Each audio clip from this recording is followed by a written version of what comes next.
You're doing everything right. You've read all the books, you've had all the conversations, you've apologized numerous times, you've repaired, you've reflected, and somehow you still feel on edge. You feel tense, you feel irritable, you feel like you've let everyone down, and you're waiting for something to tip you over.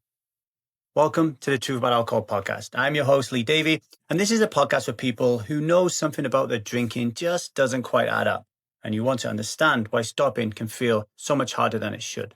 No labels, no judgments, just honest conversations around alcohol and change. And today I want to talk about what it's like when you're doing everything right in your life, but you still feel on edge. And it shows up in a lot of places. Firstly, I want to talk about it showing up in alcohol and trying to be alcohol free as fuck. You may have been to all the meetings, you may have done all the courses, you may know all the right language, and yet the thoughts keep coming back, don't they? The urge, the craving to drink alcohol, it hasn't gone quiet.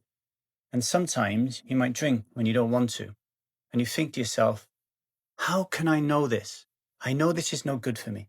I know that there is no value. I know that it is destroying my life, yet I keep ending up here. It also shows up in relationships. Now, I remember this clearly in my first marriage, much more than my second marriage. And that's because my self-awareness is greater in myself in my second marriage, so I don't fall into this trap as often. But in my first marriage, I was just falling into that hole all the time. And I loved my wife deeply. I really did. I wasn't confused about that, right?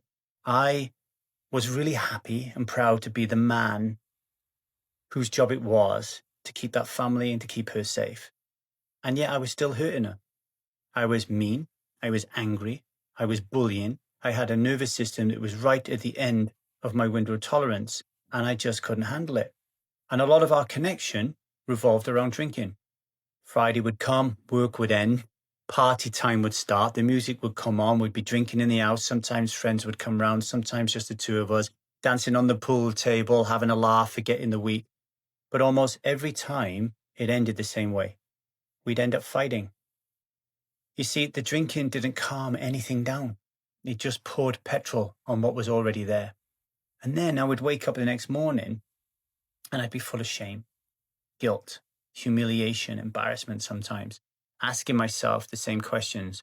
Why can't I get this right? Why can't I accept her for who she is? Why can't I love her and give her the love that she deserves? Why can't I be the person that I know I can be?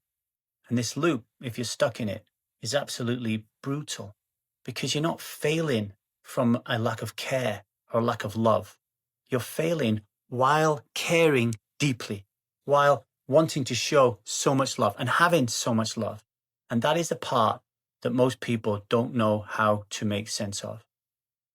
So just pause for a moment and just notice what it's like to hear this without trying to make sense of it. I invite you to just get out of your head and just go into the body, okay? Just drop into your body. And just allow some quiet. And just notice how you're feeling right now. No need to change anything, okay? Because here's often what gets missed. Self-awareness is great. Self-awareness is important. It's one of the most important things that I teach. But it doesn't regulate the nervous system. Understanding what happened doesn't automatically settle your nervous system. Having good intentions, telling yourself, I want to be the best man or the best woman that I could be, the best wife or husband, doesn't necessarily calm your nervous system. Sometimes when you repair after conflict, it helps. Sometimes it brings genuine closeness. Sometimes it doesn't, especially if one or both nervous systems are still on edge. So what I'm saying here is you can understand everything and still not feel safe inside the body. And when that happens, parts of your psyche step forward to manage the discomfort. And these parts, they're not thinking long term. They just want the pain and the feeling in the current moment to stop. And you know what? Alcohol is very good at that because it's fast. And when the system feels chronically on edge, these protective parts don't stand down just because you've learned more. They actually escalate. They want to drown out insight with urgency. They want to override values with instant relief. And this is why it can feel so confusing. You're not stuck because you don't get it. You're stuck because effort alone isn't enough to create the safety that you need. And this tends to come back, especially after you've put the effort in, especially after holding it all together, especially after being good in public. And it's not unusual because it's a pattern. Now, if this felt familiar and you don't want to rush to fix it, there are places designed to simply hold moments like this, quietly, without pressure, not having to fix anything. You don't have to delve into anything. And you can explore that through the Strive's work if you want, or you can sit with it on yourself and see what comes up. Both are valid, right?